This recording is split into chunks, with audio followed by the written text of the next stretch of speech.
Aloha YouTube family! Today I'm going to give you 3 neuromarketing hacks and how to use them in your copywriting. Number 1. Paying hurts. So studies done by Lois Dane showed us that basically paying for certain items can make the same area of your brain that's responsible for feeling physical pain, that rhymed, fire up. What does that mean? That basically means that we don't like paying for okay? But it doesn't happen every time. I mean, of course, we love to buy certain things and they make us so happy. So it wouldn't make sense that we would think every time you pull out your wallet, your brain lights up on fire and your pain brain is going crazy. That's not true. This only happens when we believe that we're being either cheated, so someone is being super unfair with us, or that the item is just overpriced. Like, have you seen gas prices lately? Or have you seen electricity bills lately? Like, I think all of our brains are on fire right now. So let's say that you're writing copy for a course that costs $300 and you know that the $300 is not a lot at all and it's a completely reasonable price. In fact, it could even cost more. But your prospect doesn't have to see it the same way. And it's not just about what they understand about the course, it could also be stuff that they understand about themselves. So for example, if someone has never spent $300 as an investment into themselves, into their own development, spending $300 on that could not seem reasonable for them. So it's not that they're using rationality and logic to work out whether it's actually worth their investment. It could just be that some kind of emotional blockages stop them from seeing the course for what it is. However, we can use copywriting to basically put out this fire in the pain brain and move them past into the next step, which is buying the product. So here's how you can use copywriting to do that. So the first step is basically building up the value of the product. So throughout the copy, of course, you're doing your best to communicate what's inside the course, but you're focusing on the benefits for your prospect as opposed to what's inside the course. You want the prospect to understand how they're going to feel and what they're going to achieve with the course. Now the next step is when you move on to the pricing, you basically want to kind of ridicule the pricing. Like you're saying stuff to your prospect to make the price seem really small and almost insignificant in comparison to what they normally spend on other things or to what they received in the course. So you could say stuff like, you spend more on Starbucks weekly. Now the second thing you can do is you can anchor your prospect to a very, very much higher price. So anchoring is basically a psychological concept of attaching someone to a primary value so that later when they see the secondary value, it doesn't seem as large to them. So for example, if I showed you this pen and I told you that I paid $2,000 for it, and then you had this number in mind, and then you were walking past the shop that was selling it for $1,000, you would probably buy it because you'd be like, wow, that's a good deal, right? So you can do the same in your copy. How you would do that is basically you could talk about, if the item is on offer, you could say that, normally it costs $1,000 and that's what thousands of students have paid, but for the next week, it's on offer for $300. Or you could talk about what the competitors are charging. So you could say that other people are charging, $2,000 or, $1,000 per hour consultation. Here they get 50 hours of whatever. So basically you want to put a grand number in their mind so that when they see your price, they really feel like it's a good deal and it's, I don't know what that is, but that. Now the next thing is, don't just say it's $300, say it's $326.75 and cents. So the reason you do that is because when you put a very specific number, the subconscious mind kind of sees it like, oh wow, this price must have been like calculated using like a very logical and analytical method that I can't be bothered to do myself, but they've done it for me. when you say 300, it's just like a random price, not like 300, 500, 700. But when you make the number very specific, the people think that it was calculated in a very fair way. The next thing is add bonuses. So if you don't want to lower the price, which obviously you don't want to do, what you can do is stack more items on top of your original item and then attach a price tag to each of the bonuses to then build up the value of the whole bundle, but keep the price the same. So that kind of makes your prospect think like, wow, I'm getting so much for this much, like this has to be a good deal, right?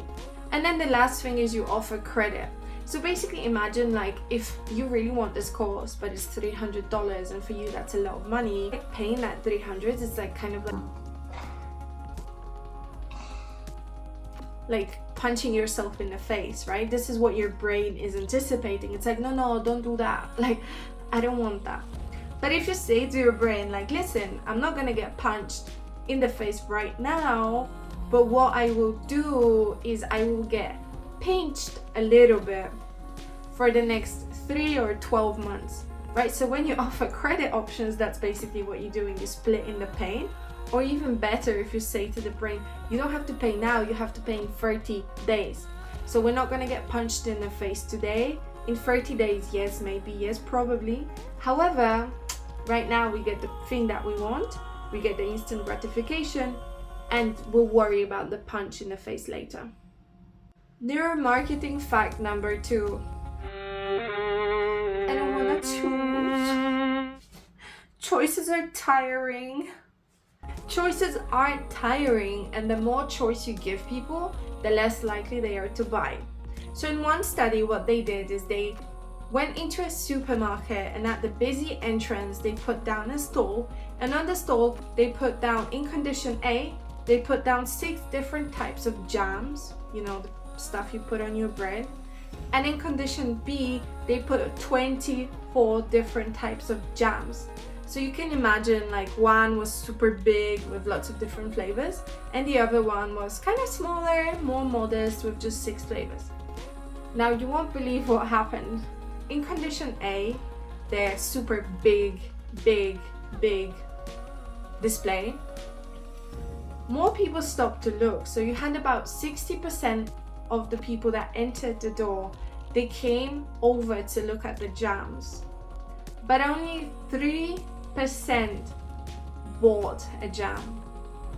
Now this is a very, very small amount. This is like out of 100 people that entered the door, 60 people stopped to look, and only 1.7, I don't know how that would look, but 1.7 persons bought a jam. Now in condition B, where they only had 6 jams, 6 different types of jams, only 40% of the people that came through the door stopped to look at the display, but 30% of those 40% bought a jam. So it's like saying 100 people enter through the door, 40 stop at the store, and 12 of them buy. Now that's a very big difference, 1.7 to 12, a very big difference, just because they changed the amount of types of jams they had, so they reduced the amount of choice that was available to the consumer. So what's the moral in it for us as copywriters and marketers and whatever else, whoever else you are, unicorns, I don't know. The moral is very simple. Don't overwhelm your prospect with choice. Give them just a few options, and actually the best thing is to test different number of options. Now one thing you need to do is to actually make the options very different from one another. If you make the options very similar to each other, so there's no significant differences between them, the prospect's brain has to work very hard to differentiate between the options and kind of understand which one is the best for them. So it is in your business to make them very distinct from one another. When you're writing your copy, you have to help them make the decision to make it easier for them. So basically what you would do is under each section you would say something like, this option is perfect for a person who is ABCD, or this option is perfect for you if you're looking for ABCD, and make sure that each sentence, each option is very distinct from the other ones. Also, of course, make sure that each option is described in a very clear and concise language that doesn't involve too much technicalities and is very easy to skim through and understand the differences. You could also use like the FAQ sections to answer specifics about each option to make it easier for your customer to understand. Neuromarketing fact number...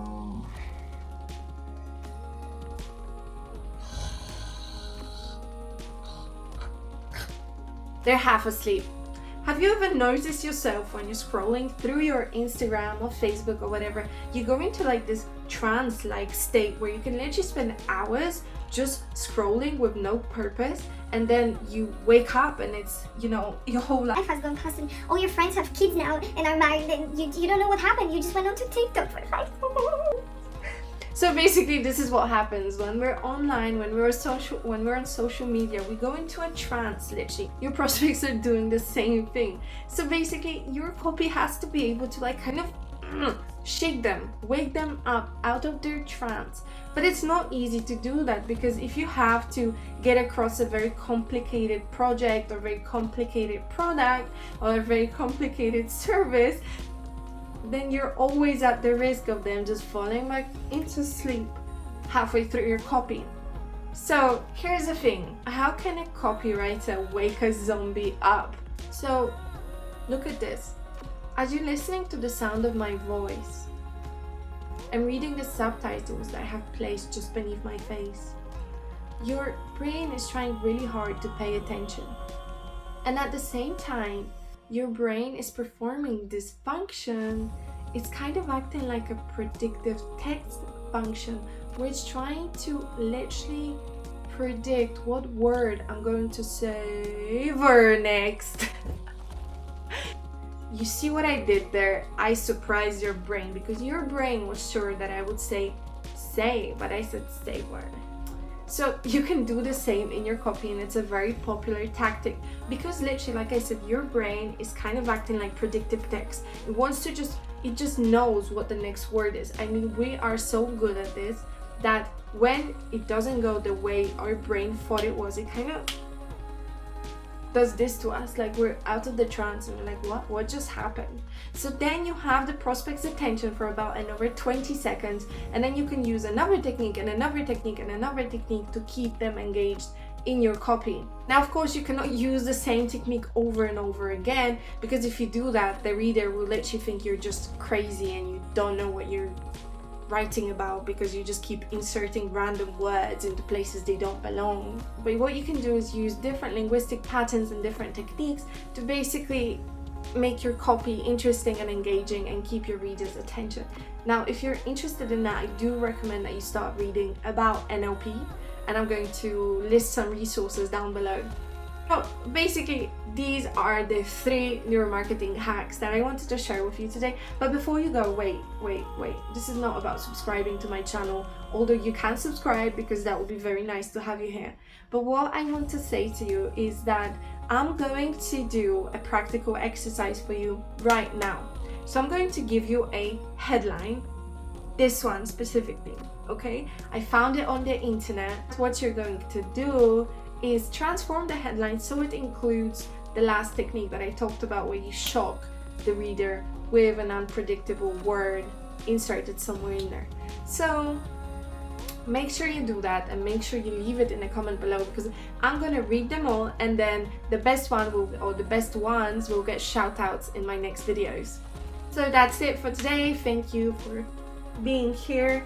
Make sure you like, make sure you subscribe, make sure you leave your version of the headline in the comment, and I'll see you in the next video.